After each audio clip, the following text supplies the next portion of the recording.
இன்றைக்கி என்ன வந்திருக்கு பாருங்கள். லவ் லேப்லேருந்து டயப்பர்ஸ். என்னடா இவ்வளோ பெருசுன்னு கேட்குறீங்களா? ஆமாம், நைட்டு ஃபுல்லாக சாவடிப்பானுங்க. இல்லைனா மாறி மாறி சூச்சா போயிட்டு நமக்கு ஒரே இம்சையாக இருக்கும். அண்ட் அவங்களும் முழிச்சிட்டு தூக்கம் வராமல் கஷ்டப்படுவாங்க. அதனால் நம்ம இதை வாங்கி ஸ்டாக் வச்சிடுறது. இது வேறு தீர்ந்து போச்சுன்னா அவர்கிட்ட தாங்கணும். இப்போ வாங்கிட்டு வாப்பா, அப்போ வாங்கிட்டு வாப்பா, நான் இந்த வாங்குறேன் அந்த வாங்குறேன்னு வேறு டைம் ஆயிரும். அதனால் நானே ஆர்டர் போட்டு வாங்கிட்டேன் அமேசானில்.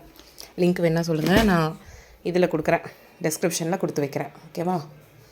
இன்றைக்கி நேற்று கொடுமை கேளுங்க. என் பையன், பெரிய பையன், ஒரே வாமிட்டு. அழுன்னு அழுது ராத்திரி ஃபுல்லாக தூங்கவே இல்லை. அதோட இன்றைக்கி காய்ச்சல் வேறு அடிக்குது 2 பசங்களுக்கும் மாறி மாறி மாறி. அப்பா, ஒரு நாளும் கடத்துறதுக்குள்ளே பெரிய போராட்டமாக இருக்குது. பட் ஓகே, என்ன பண்ணுறது? ஒரு 4 நாள் நல்லா இருந்துச்சுன்னா 4 நாள் பிள்ளைங்க இப்படி தான் இருக்கும்.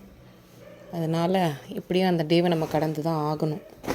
பாவங்க, நேற்று நான் ரொம்ப கோவப்பட்டேன் சின்ன பையன்கிட்ட, பெரிய பையன்கிட்ட. ஆக்சுவலாக அழுதுகிட்டே இருந்தான். காஷின்னு சொல்லிட்டு அழுதுகிட்டே இருந்தான். எனக்கு புரியலை. காய்ச்சல் அடிக்கலை தம்பி, தூங்கு தம்பி, காய்ச்சல் அடிக்கலை தம்பி, தூங்கு தம்பி, நானும் சொல்லிட்டே இருக்கேன். அவன் வந்து அழுதுகிட்டே இருந்தான். ரொம்ப கோவமாக திட்டினேன். ஆனால் என் வீட்டுக்கார் நல்ல மனுஷன், வந்து மகனை சமாதானப்படுத்தி ஒரு வழியாக தூங்க வச்சுட்டு போனார். உண்மையாகவே நான் என் வீட்டுக்கார விஷயத்தில் ரொம்ப பிளஸ்டு சொல்லப்போனால். இதெல்லாம் என்ன கன்றாவியாக தான் கிடக்கு. இதெல்லாம் ஃபிக்ஸ் பண்ணணும் பொறுமையாக. கொஞ்சம் கொஞ்சமாக நானும் சேஞ்சஸ் பண்ணிகிட்டே தான் இருக்கேன். பார்ப்போம். ஹாப்பி டேன்னு சொல்ல முடியாது, பட் ஒரு டே ஓகே தான்.